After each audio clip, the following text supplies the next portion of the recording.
एक सिनेमा काय आला, महाराष्ट्राला जाग आली. परवा राज ठाकरे हेच बोलले ना. त्या सिनेमामुळं बरंच काही घडलंय. आजवर ज्यांना आपल्या इतिहासाबद्दल ओकीठोक काहीच कळत नव्हतं, ज्यांच्या अकॅडमिक करिअरमध्ये हिस्ट्री हा विषय म्हणजे 60 मार्कांचा एक टप्पा होता फक्त, त्यांनाही इतिहासातलं आता बरंच काही कळायला लागलं. तर जो उठतो तो इतिहासावर बोलायला लागतो. कधी संभाजी महाराजांच्या अंत्यसंस्कारावरून लोक आपली अक्कल पाजळतात, तर कधी औरंग्याच्या कबरीवरून वाद निर्माण होतो, तर कधी वाघ्या नावाचा कुत्रा रायगडावर कसा या प्रश्नावर लोक एकमेकांशी भिडतात. एकूणच इतिहास जसा पुनरावलोकित केला जातोय, पुन्हा पुन्हा तपासला जातोय, अभ्यासला जातो, तसा तसा शेकडो वर्षांआधी मेलेला औरंग्या पुन्हा जीवित होऊ पाहतोय. कबरीच्या विषयानंतर औरंगजेब थडग्याबाहेर आलाय आणि आता कुठल्याही क्षणी तुमच्या मानगुटीवर बसेल असं वातावरण निर्माण झालंय.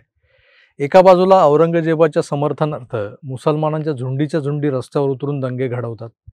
नागपूरला पोलीस स्टेशन बाहेर जमलेले शांतिप्रिय जमातीचे लोक नेमकं काय बोलत होते हे जर ऐकलं तुम्ही त्यावेळेला, तर लक्षात येतं की औरंग्या आणि त्याच्या आडून देशविघातक शक्ती कशा नंगानाच करतायत या देशात.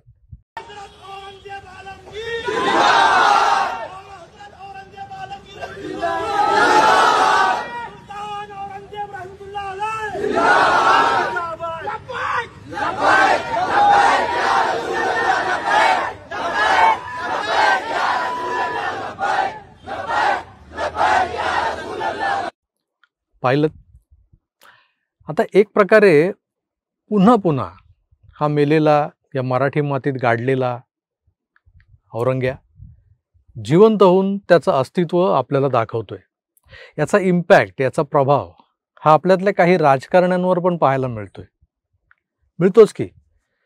आता औरंगजेब कसा मेला, क्षीण होत होत आजारपणाने जगला खूप, पण शेवटपर्यंत असा रखडत रखडतच गाडी चालली आणि त्याची जी लेक होती त्या लेकीसोबत म्हणजे झिनतुन्निसा हिच्यासोबत एकटाच शेवटी उरला आणि अल्लाला प्यारा झाला. त्या दोघा बाप लेकींच्या प्रतिमा बघून महाराष्ट्रातल्या काही प्रतिमा, राजकीय प्रतिमा आठवू लागल्या लोकांना. काहींनी थेट या बाप लेकीचा संबंध इथल्याही एका जिल्हा इलाहींसोबत जोडून टाकला. हा निव्वळ योगायोग असावा असंच मला वाटतंय. कारण सोशल मीडियावर काहीही जुळवलं जातं आजकाल. फोटोज मॉर्फ केले जातात. आता काय नवीन घिबली आले काहीतरी.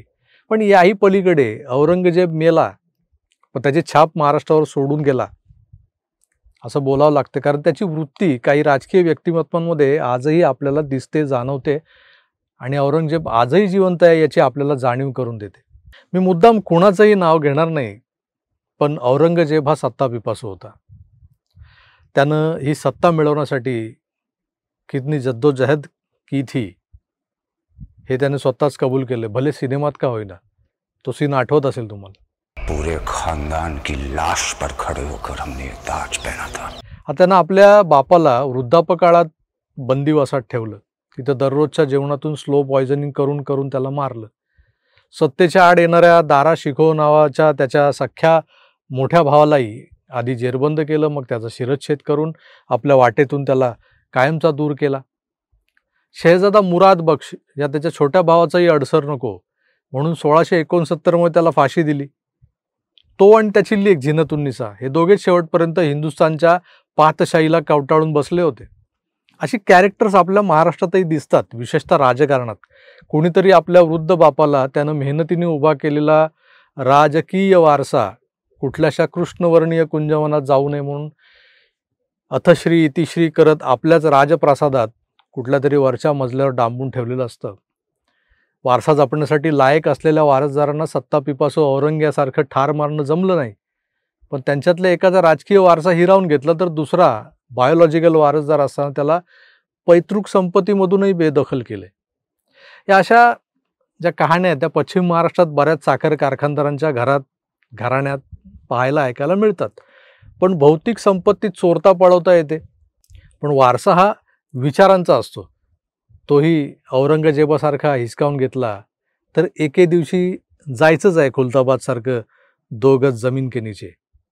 पण हे लोक समजतील तेव्हा ना, घुसतच नाही डोक्यात. मुळात समजायला बालपणी बाळकडू पाजलं जाणं अपेक्षित असतं. घुट्टी, पण कडू लागतंय म्हणून बाळकडू नको बाबा. पण एखादा पोट सफा हर रोग दफा, त्या टाईपचा काढा मात्र चालतो यांना. मग या काढ्याचा परिणाम बुद्धी आणि प्रवृत्तीवर होतो. चेहऱ्यानं दिसत नाही ते, पण प्रवृत्तीनं मात्र औरंग्याची हुबेहूब कॉपी निपजतात. गेला मेला बुडाला औरंग्या पापी असं आपण बोलून आपलीच समजूत घालत आलोय आजवर. पण सत्य तर हेच आहे, औरंग्या आजही जिवंत आहे. असा कधीमधी तो कबरीवार डोकावतोच, पण असंख्य सत्ता पिपासू राजकारण्यांच्या आत एक प्रवृत्ती बनून दडलेला औरंग्या आजही जिवंत आहे.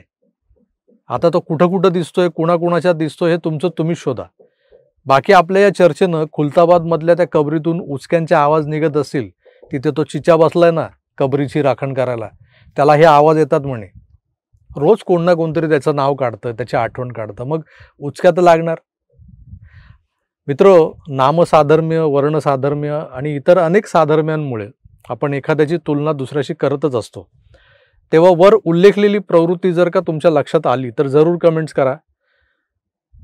कोण काय असं ठरवून मी काही हे जे काही विवेचन केलंय ते केलं नव्हतं. सहज आपला औरंग्या आठवला आणि त्याच्या उचक्यांचा तो सिलसिला आठवला म्हणून हा शब्द प्रपंच. आवडला तर जरूर कळवा. मी तुर्तास इथेच थांबतो. पुन्हा भेटूच. तोवर आपली काळजी घ्या आणि पाहत राहा आपलं आवडतं यूट्यूब चॅनल आकार DG9. धन्यवाद. नमस्कार.